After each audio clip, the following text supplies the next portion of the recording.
Mossad, one of the most effective secret services in the world. Its job, to prevent another Holocaust. You cannot have a true reading of the history of Israel, the history of the whole world, without understanding the secret history of its intelligence services. Mossad, licensed to spy, to manipulate, and to kill. Hezbollah commander was killed in a bomb attack. Assassination of a leading Iranian nuclear scientist. Mossad impacts global politics with spectacular operations.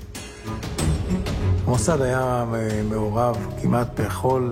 has been involved in every major incident in this region for the past 50 years.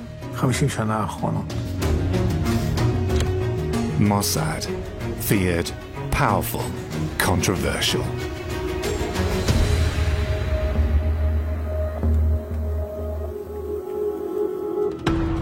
Dubai, 2010. Images straight out of a spy story. Surveillance cameras in a hotel lobby record how Mossad agents posing as tourists latch onto their target, a leading exponent of Hamas, a Palestinian militant organization.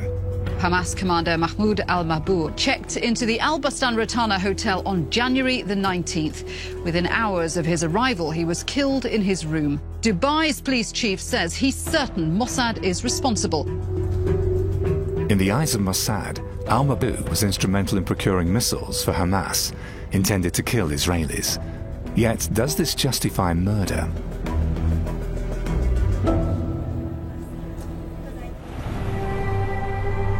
Operations like the one in Dubai are in line with Israel's strategy of self-defense. Since its founding days, the Jewish state has fought several wars against neighbors who have denied its right to exist. In this fight for survival, Mossad is tasked with waging an invisible war: clandestine surveillance, assassinations, sabotage. When you have the horrors of the Holocaust and the current security challenges, which are perceived as existential, your mindset is left with one choice: rise and kill first. And the ones who are keeping you safe, risking their own lives, are the people from the Mossad and the rest of the Israeli intelligence. The operation in Dubai is only partly successful. The liquidation of Mabhouh may have gone according to plan, yet Mossad is publicly exposed. Its agents barely managed to get out of Dubai. Mossad denies any involvement, albeit rather half-heartedly. Looks like whoever planned it did a good enough job and took that into account. It excites the imagination, don't you think? The Israeli government, too, leaves room for speculation. There's no confirmation, no denial. I think that you saw too many movies about James Bond, and I prefer you to see more movies, more serious movies. Thank you. However, even the near failure in Dubai transmits a strong signal.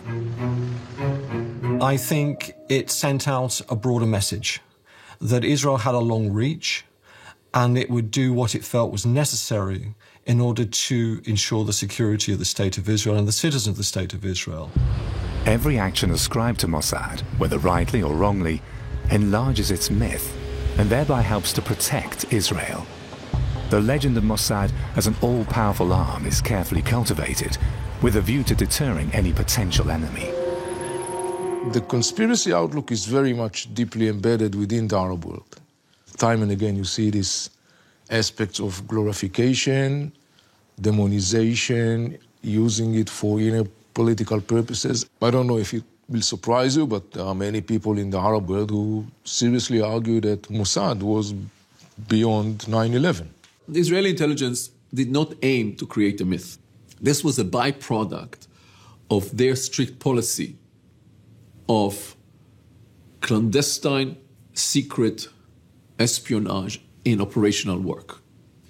Now, in time, they saw that it serves them very well. Mossad's official label is Institute for Information and Special Operations. Since 1951, it's been charged with keeping Israel from harm. And since then, Mossad has become a household word the world over. Its daring exploits have made it one of the most publicized secret services ever.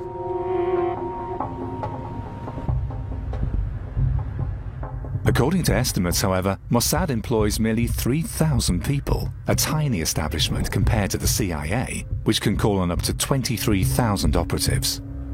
Yet in terms of demography, Mossad is a giant. When comparing the size of the two countries' respective populations, it's about 5 times bigger than the CIA. Today, Israel invests considerably in Mossad. Yet the value of well-aimed, discreet measures of protection was recognized at an early stage.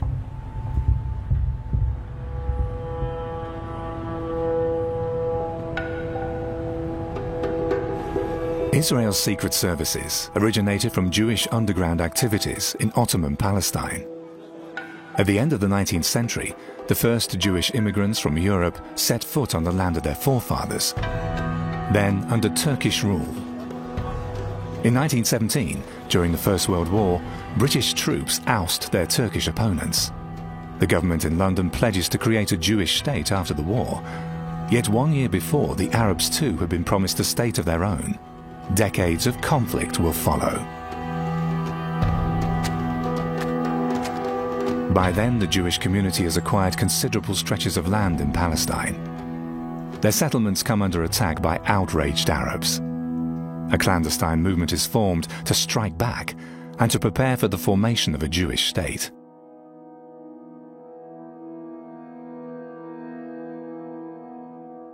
It was obvious that the Jews in Palestine were a minority and could only muster limited military forces. So having information and intelligence early on was a major asset.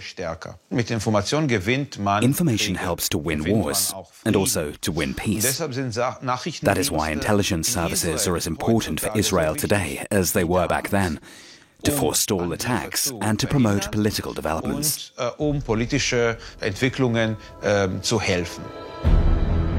The Jewish underground organization Haganah soon operates a net of informers among Arabs and Britons alike.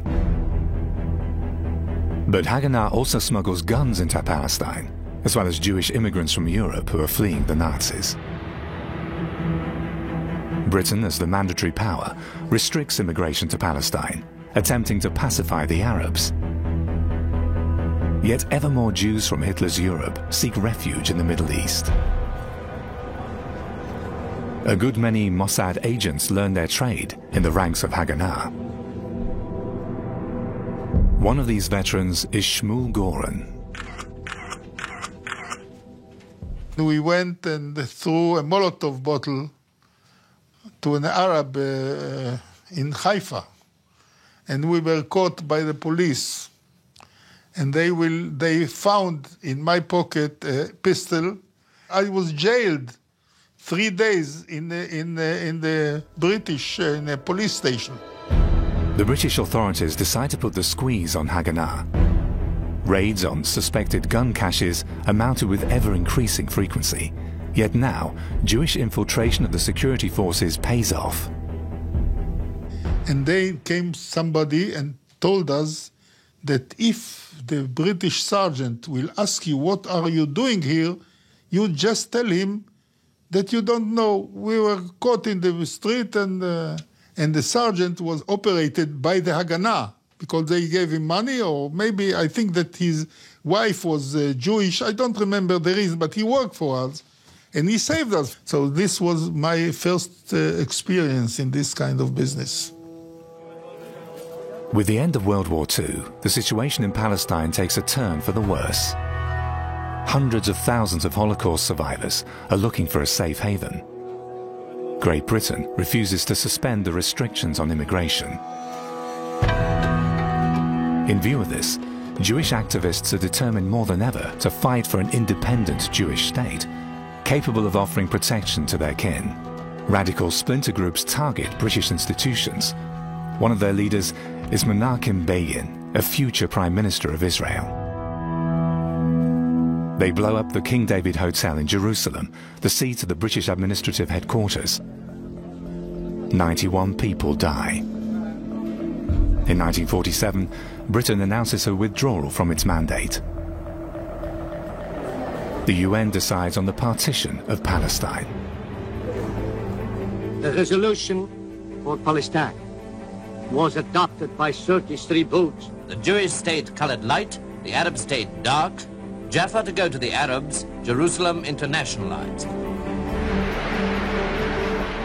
The vision of a Jewish state has become a reality. By now, a third of Palestine's population is Jewish. Yet the UN resolution accords them 56% of the land. The immediate consequence is an irregular war. The Arab world is bent on averting a Jewish state. The surrounding countries support the fight of the Palestinians against the Jews. It's the hour of Haganah. Back in the 1920s, David Ben-Gurion, the chairman of the Jewish community in Palestine, helped to raise Haganah. He'll become Israel's first Secretary of Defense and Prime Minister. The proclamation of the State of Israel on May 14, 1948, triggers a military response by its Arab neighbors. That same night, 6 Arab states declare war on Israel. On 3 fronts, their armies advance into the former British mandate. Their objective, to crush the new Jewish state once and for all.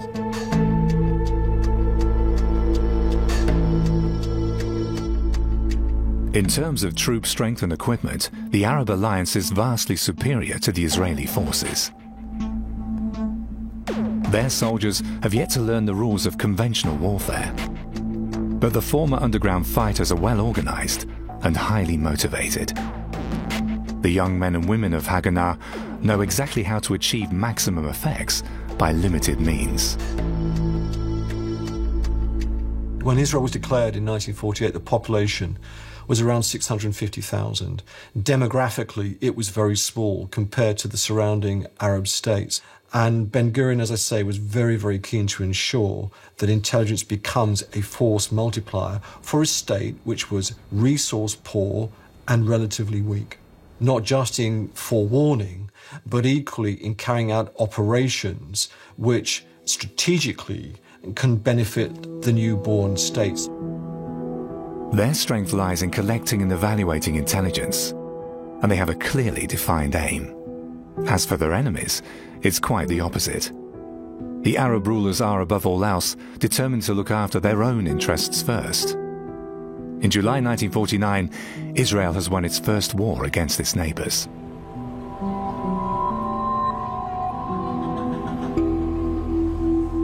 The prime lesson drawn from this conflict is that intelligence about the enemy is a war-deciding asset. The need for an effective secret service is obvious. Houses once owned by the German Templars, a Christian group in Tel Aviv, become the first headquarters in the direct neighborhood of the government of David Ben-Gurion. Today, Israel can call on 3 secret services. Amman comes first in terms of staff and budget. Its brief is to spy on the enemy's armies. Number 2, and considerably smaller, the Inland Security Service Shin Bet. It's responsible for counter-espionage and anti-terror operations, as well as for the protection of the government and Israeli institutions. The smallest, yet best known of the 3, is Mossad. It's tasked with secret activities abroad, with a view to protecting not only the citizens of Israel, but Jews throughout the world. Their early years are marked by intense pressure. Rapid expansion calls for much improvisation. Among the first operatives, former underground fighters like Shmuel Goren. We didn't have the faintest idea. There was no one to tell us how to run this sort of thing. Nevertheless, we had to adjust to the new situation and organize everything from scratch, since there were so many challenges at the same time. There was war and there was terror. Right from the start, Israel's spies are not only tasked with collecting intelligence, but also with conducting special operations. It's a strategy derived from irregular warfare, to weaken the enemy without risking open confrontation. The Jewish state must conserve its resources. Mossad becomes the spearhead of this policy. Issa Harel, head of Mossad since 1952, even begins to recruit former radical underground fighters who were declared enemies of David Ben-Gurion. Issa Harel wanted to curb extremist influence on internal politics. That's why he devised the idea to bring them into Mossad, to offer them a job that would allow them a proper existence, as well as to keep them from becoming politically active. And of course, to tap into their special talents. Some of them were tough killers with experience in terrorism and assassinations. David Ben-Gurion intends to build a democracy along Western models. Yet the feeling of constant threat soon calls for compromises.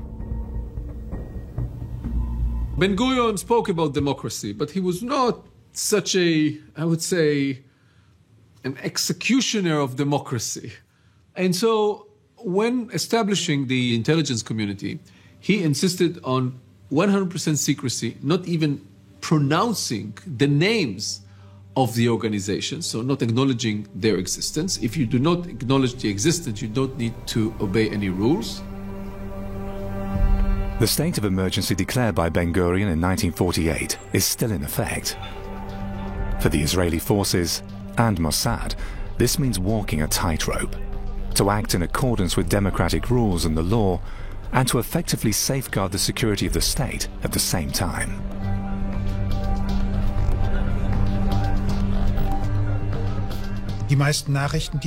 Most secret services try to procure data which is supposed to be protected.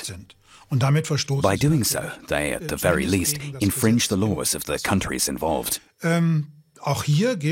So every intelligence service has to weigh the risks to determine whether a specific operation is worth the end result. It's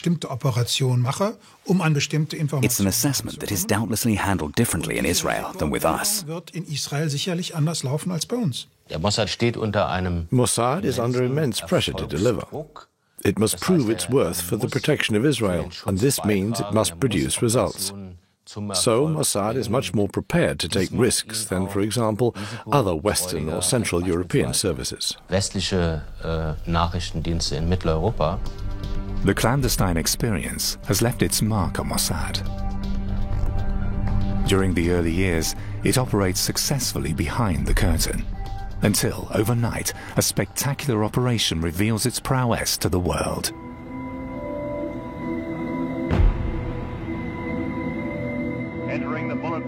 Jerusalem, 1961. The trial of the man who managed the Holocaust, Adolf Eichmann. The year before, Mossad agents kidnapped the former SS man in Argentina, a sensational coup.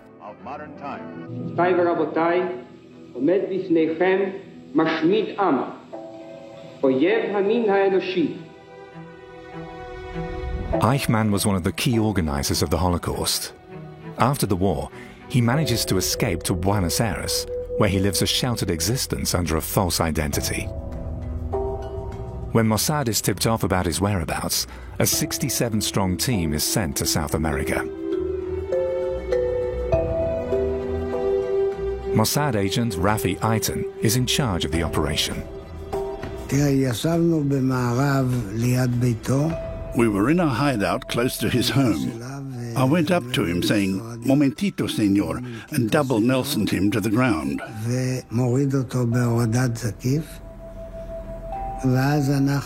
Then we pushed him into the car. Our first question was, "What's your name?" "Ricardo Clement," he replied.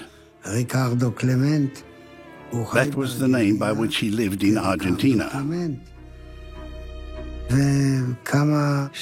A few seconds later, he said, "I've been expecting this moment day and night. I knew you Israelis would find me someday."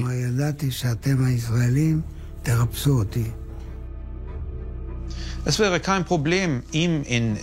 wouldn't have posed a problem to put a few bullets in his head right there and then. No problem at all. It would have been even easier for the team and less risky. But no, David Ben-Gurion had expressly ordered that Eichmann must be brought to trial. As he said, this is not the law of the jungle. In the case of Adolf Eichmann, Ben-Gurion ostentatiously seeks out the public, since many Holocaust survivors accuse him of displaying too little interest in their ordeal. And indeed, hunting Nazis is not among the top priorities of the Israeli government. How many Nazis were executed in Israel after the war? No matter what was alleged later on, Israel did not actively search for Nazis, and neither did Mossad. Israel and West Germany have just begun to establish official relations. For the leaders of the two young states, pragmatism is paramount, and this calls for leaving behind the past as far as possible. However, in the cabinet of German Chancellor Konrad Adenauer, there is Hans Globke. The head of the Federal Chancellery has a Nazi past, a topic that might cause trouble if mentioned during the Eichmann trial. Eichmann was in some contact with Globke, and Globke was aware of the existence of Eichmann in Argentina. I think that the people who remained in the executive branch of West Germany didn't want people to speak about their past. The German government insists that Globke's name be left out of the trial. As it turns out, Germany's Federal Intelligence Service, the BND, as well as the CIA, have been well aware of Eichmann's hideout in Argentina for some time. But still, it's a huge boost for Israeli self-confidence that a leading Nazi criminal has been caught by one of their own services.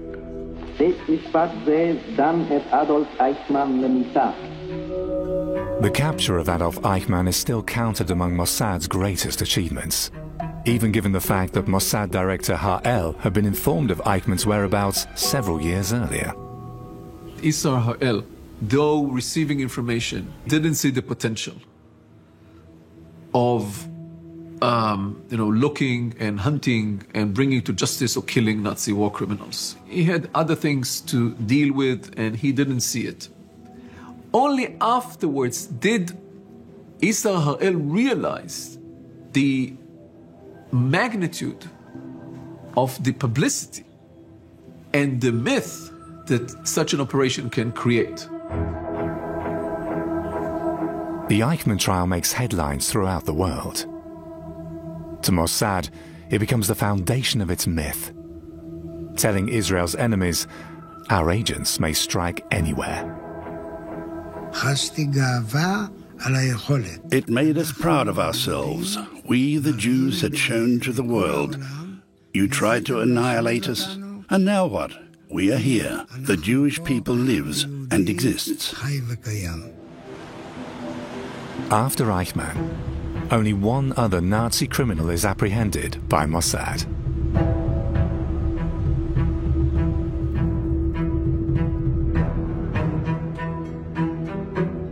During the 1960s, Mossad agents infiltrate the countries of Israel's Arab neighbors in a series of risky operations. The premise? Another attack on the Jewish state may be imminent at any time. Since 1949, Israel has occupied land which the UN had accorded to the Palestinians.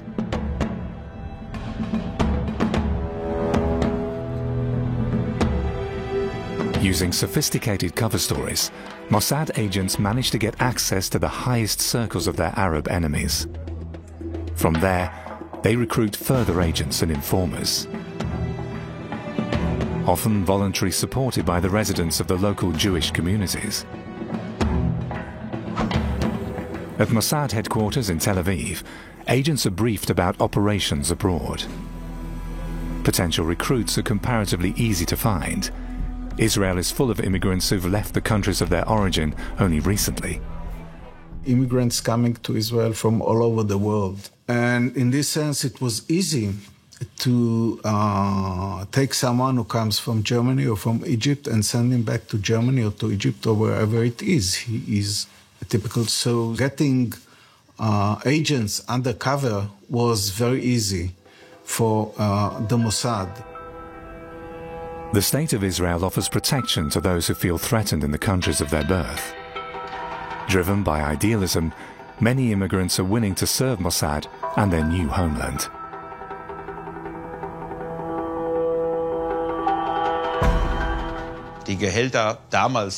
Salaries were very low back then, and the risk was always gigantic.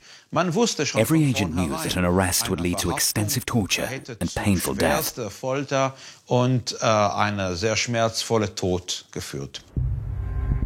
1961, Mossad succeeds in planting an agent in Cairo's high society. Egypt, Israel's arch-enemy, is now being spied upon by a man posing as a German horse breeder. As a matter of fact, he's an Israeli citizen by the name of Wolfgang Lotz. Born in Mannheim in 1921, he successfully acts the man about town. Lavishly hosting the Egyptian elite, he collects important snippets of intelligence. He looked German, he had the advantage of actually not having been circumcised. He was born of a Jewish mother and a Christian father, had immigrated to Palestine when the Nazis came to power in 1933, had fought with the newborn IDF in the War of Independence. He was able to set himself up undercover as a former German Wehrmacht officer in the Afrika Korps. The BND, Germany's Federal Intelligence Service, lends a hand in creating the cover story of Wolfgang Lotz. He spends several months in Germany to prepare for his part as a veteran of the Wehrmacht. In return, he will report on the schemes of die-hard Nazis in Egypt. Should the Egyptians smell a rat, the BND would help by maintaining the charade of Lotz being a German agent. And indeed, when Lotz is arrested in 1965, the deal between Mossad and the BND saves his life. Even after his cover was blown, his real identity was closely shielded by both services, which in turn led to an extremely mild sentence for espionage and some other criminal activities in Egypt. And so, quite soon, Lotz was shunted off to Germany. Extrem milde Strafe erhielt und relativ bald in die Bundesrepublik abgeschoben wurde. As an allegedly German spy, Lotz is merely sentenced to life. In 1972, he tells his story to the press, thereby adding further to the myth around Mossad. If you have to take on the identity of another person and live this identity day in, day out, then you become this person, right into your thoughts and dreams. If you don't manage this, you're not suited for the part.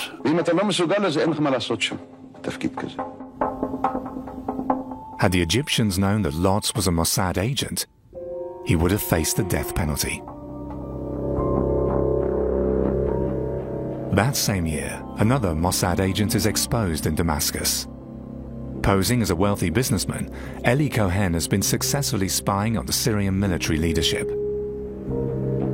Just as he's about to transmit his latest intelligence to Mossad, he's arrested by the Syrians. In contrast to Lotz, Eli Cohen has to pay the ultimate price. He is publicly executed. Mossad reconsiders its strategy. After the capture of Eli Cohen, the capture of Wolfgang Lotz in Egypt, which was a problem, I think that the Mossad became more prudent with regard to sending his own men to target countries. It focused more on recruiting agents in the country, in the target countries, and it became evident that it wasn't so difficult to get sources in Arab states. Mossad decides to buy into access. Its spy masters now supervise their human sources from a safe distance, often channeling considerable sums to them as a reward for their treason. I was sitting at home in Israel. In the paper, I saw a picture of an Arab I knew, hanged. His country had captured him and hanged him. I remembered my dealings with him. I thought, am I to blame here? Look, when he agreed to do it, he knew about the risks involved. He reaped the benefits he had hoped for. The possibility that it would happen was in the air. And it happened. Anyone spying for the arch-enemy runs an enormous risk. Yet time and again, Mossad succeeds in recruiting high-yield sources. Often its operatives must hide their Israeli identity. Most of the time, money is the decisive incentive. Yet sometimes, the reputation of Mossad may even prove a major help when it comes to persuading a potential source. So people come to me and they ask me in Arabic because I'm fluent in Arabic, so they ask me if I'm Mossad. And obviously I'm saying I'm not a Mossad. So the next question they ask me is, how can I join Mossad?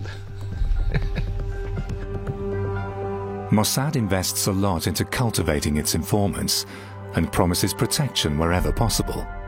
As a result, there are numerous business-like relations in which money is traded for intelligence, often over decades. There is no substitute for having a well-placed human source, but you're going to have to complement it with this bigger task of finding ways of processing mountains and mountains of information so you can find out that and identify that next threat that wasn't high on your screen yesterday. It's a challenge that has not diminished since the early years, and sometimes even Mossad is blind.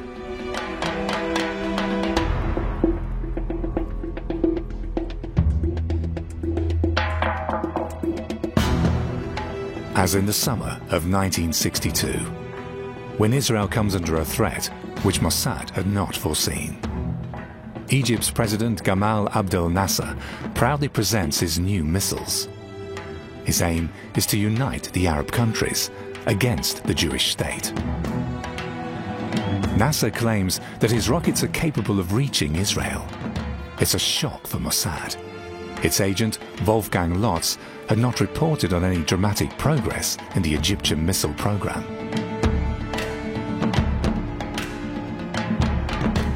The reaction may not have been outright panic, but it wasn't far from that. The Egyptian government and Nasser were boasting day in, day out, "We will chase the Jews back into the sea." What's particularly sensitive, NASA's missile program relies heavily on German experts who've been involved in the development of Hitler's V-2 rockets. In Egypt, their Nazi past doesn't speak against them. In the first decades after the foundation of Israel, fear of another Holocaust still looms large. Mossad must act to stop NASA's rocket program. We must view the situation through the eyes of the Israelis back then, a few years after the Holocaust. All of a sudden, there are these Nazi scientists from the rocket testing range in Peenemünde, the V1 and V2 projects, who had used concentration camp inmates for their work. And now they're working for the Egyptians.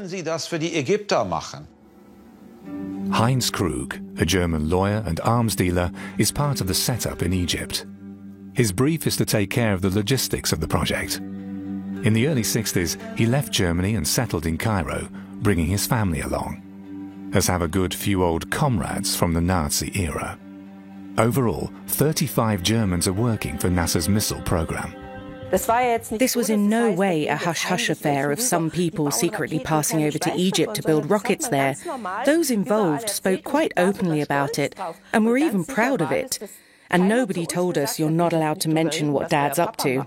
Definitely not. The German government, too, knows about the presence of its citizens in Cairo. Mossad agent Wolfgang Lotz even rubbed shoulders with them.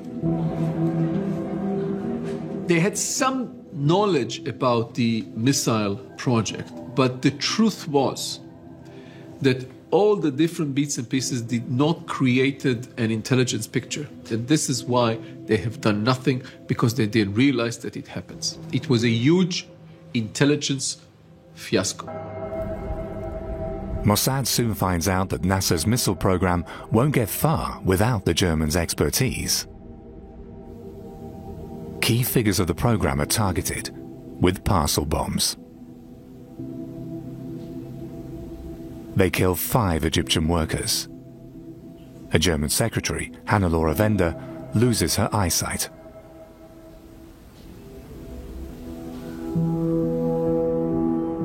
However, Mossad then decides on a different approach. It's easier to conduct operations against the missile specialists in West Germany. Meanwhile, Heinz Krug and his family have returned to Munich. They probably picked him out because he was in charge of the logistics. He organized the manpower, the material, and kept the whole thing running. He was the one who always tried to get them to work as a team.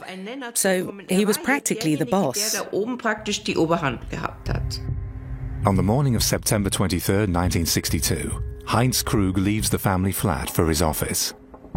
It's the last time his daughter Beate will ever see her dad. Her mother later told her that he'd received threats. What had happened?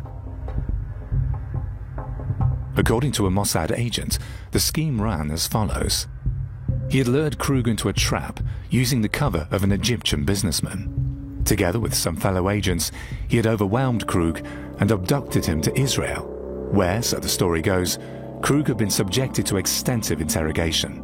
At the same time, Mossad had tried to put the blame on the Egyptians.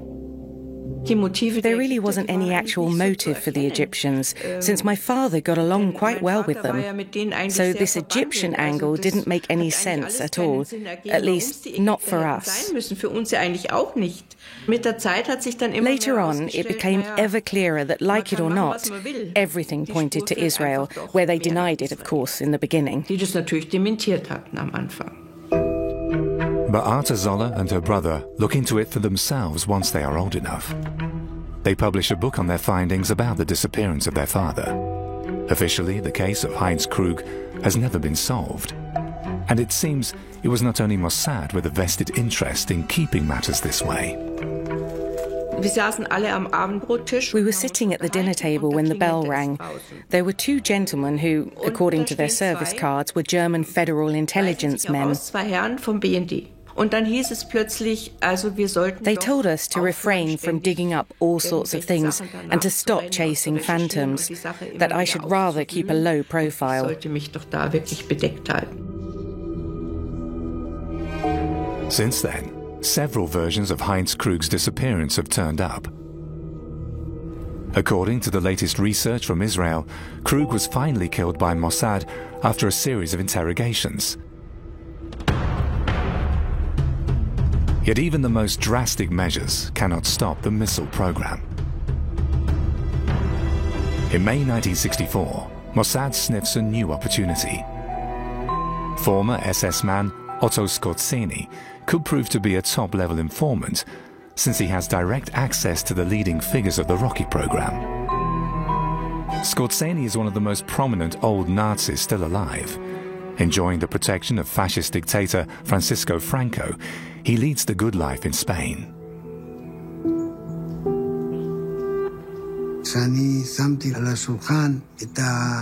When I suggested recruiting Skorzeny to our head of operations, he said, "May a hair sprout from the palm of my hand if you manage to do it." As you probably know, there have been some recent news stories that the people who kidnapped Eichmann are also looking for you. They can come and I will receive them duly. How do you mean duly? Oh, how they deserve it. Otto Skorzeny doesn't seem to be worried. And why should he be? Since he has struck a deal with Mossad.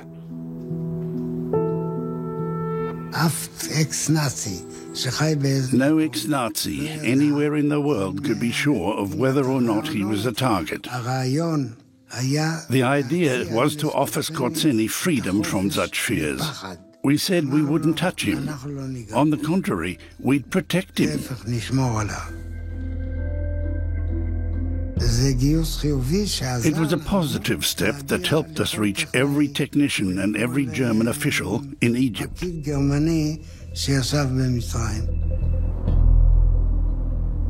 Skorzeni's contacts plus diplomatic pressure on the German government pay off. One after another, the German scientists leave Egypt. By 1965, NASA's missile program has come to a halt. Yet the fight for the Holy Land merely enters a new phase. The missile threat may have been eliminated, but NASA has found a new and potent supporter.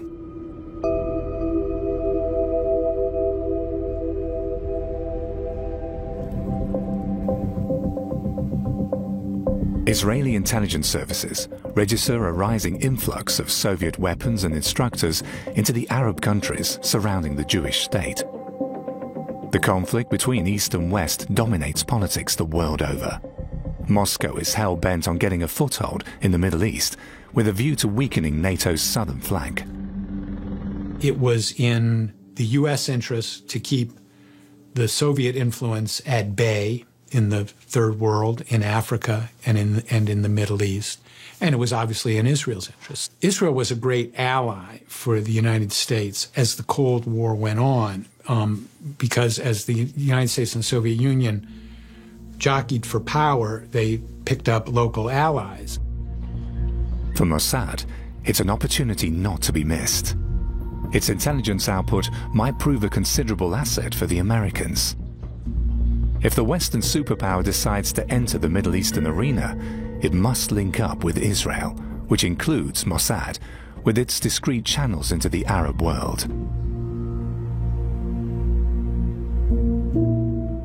Exchange of information and cooperation with other secret services are still among the central briefs of Mossad. It goes without saying that a Western intelligence service will cooperate with Mossad because its contacts in the area are priceless. On the other hand, if a service as small as Mossad is operating on a global scale, it needs global support. And this is what German federal intelligence could provide, albeit mostly on a logistical level. And so, for a considerable time, German and American agents can move freely in Arab countries. Their intelligence, in turn, sometimes proves invaluable for Israel. What one has to prepare for is very relentless, aggressive efforts to elicit information. But they're just doing their job. If you're going to have a lunch with someone from Mossad, don't just expect to have a pleasant meal. Expect to be pressed and pressed again in ways that would increase their chances of getting some useful information. However, Mossad harbors a good deal of mistrust, since the Western powers consider Arab states to be potential partners too. Es ist natürlich auch immer eine Funktion von Nachrichtendiensten. Any intelligence service will try to project its own image when dealing with partners, or even with enemies, in a way that will best serve its own interests. Stark zum Zuge kommen.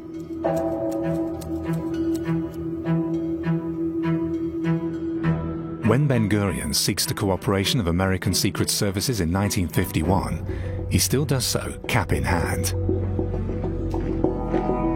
The Americans are skeptical concerning Israel's position in the Cold War. Many of its citizens are immigrants from the Eastern Bloc, and Ben-Gurion is the head of a socialist party. The Americans never quite understood what a kibbutz is. To them, it sounded like a Soviet kolkhoz. So the CIA, during the Cold War, didn't really favor Israel as a potential partner. James Angleton, the man responsible for special operations within the CIA, proves a decisive influence on American-Israeli intelligence relations. Into this situation where the Israelis were looking for friends came James Angleton. And he actually knew some of these Israeli intelligence operatives from the war. Due to the influence of the Holocaust in particular, Angleton had gone from being and really an anti-Semite to being a dedicated Zionist. He, in a pinch, he defended Israeli interests in American discussions at all times. And the Israelis returned the favor. Then, in 1956, an opportunity shows up that will considerably enhance relations with the CIA. In Warsaw, Viktor Grajewski, a Polish Jew, stumbles onto a well-kept secret. He hands over his findings to the Israelis.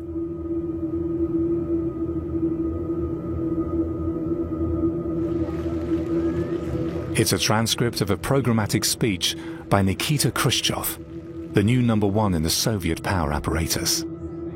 The Israelis recognize its importance at once and pass it on to the CIA, which until now had tried in vain to lift the lid on Khrushchev's strategy. It's a watershed. Israeli secret services have proved that they are worthwhile partners. By now, James Angleton is a key figure within the CIA. He intends to intensify the cooperation with Mossad on a long-term basis. They were not interested in compromise or negotiations with the enemy. That was the same thing with Angleton. He's very hardline anti-communist. So he thought of the Israelis as a model for the Americans. So it was a meeting of the minds. The close links between Mossad and the CIA pay off for both sides.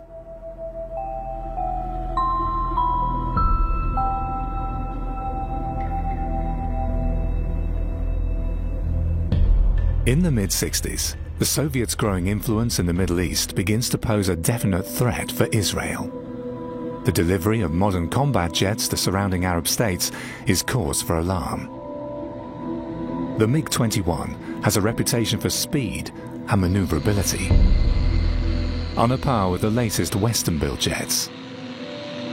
Not only NATO intelligence is eager to learn more about its capabilities, at Mossad, they devise a plan. The scheme: to find an Arab pilot willing to defect and fly his plane to Israel. Once there, it could be evaluated in more detail.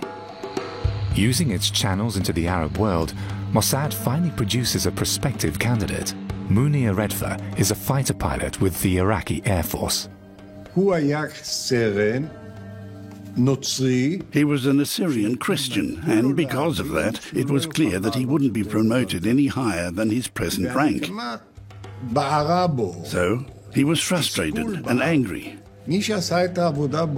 Our people knew exactly how to play him. He was offered money too.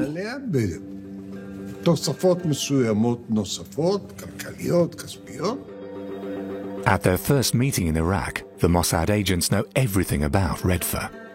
Carefully, they begin testing the water with him. I asked him, did you ever think of defecting with a plane? Your wife and children must, of course, be extracted before then. But with what plane? Well, with one of your latest jets. Pardon? Wherever I fly, they'll hang me, be it in Jordan or in Syria. Or they'll send me back and then they'll hang me here. I said, there is a country. Trust me. What about flying to Israel? He was shocked. Israel? They'll hang me right away. Yet in the end, Redfer agrees, on one condition. First, his family must be smuggled out of Iraq to protect them from reprisals. What the Mossad agents hadn't realized, the meaning of family is a bit different in Iraq than to us in the West. They thought, okay, wife and children. They hadn't reckoned with 32 people, nephews, nieces, cousins, and so on. They all had to be extracted by a secret operation. By midsummer 1966, everything is settled. Redfer peels off during a training flight and steers his fully armed plane on a low-level run to Israel. The risky scheme proves an outstanding success. For the first time, a MiG-21 is in Western hands. Other secret services stand in line to partake in the results of Operation Diamond. The Americans were the first because at that time we had a very vital interest to strengthen our relations with the Americans. The Germans, the Italians, the French, and the British sent here representatives. So that was also for us a start of close cooperation with the West. After Operation Diamond, Mossad is finally established as a major player in the Western intelligence community. 12 months later, the benefits become even more obvious. During the Six-Day War, Israeli pilots make full use of the evaluation of Red Far's MiG. The kill ratio against their Arab opponents is 5-1. Historians and military experts agree Israeli intelligence was a determining factor for the quick victory in the Six-Day War.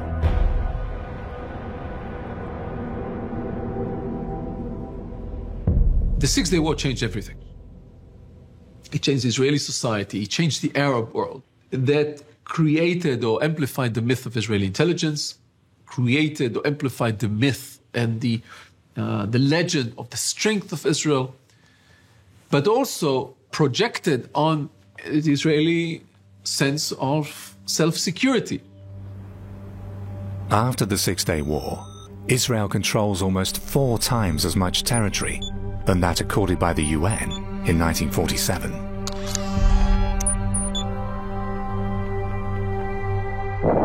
Yet peace in the Middle East seems further away than ever.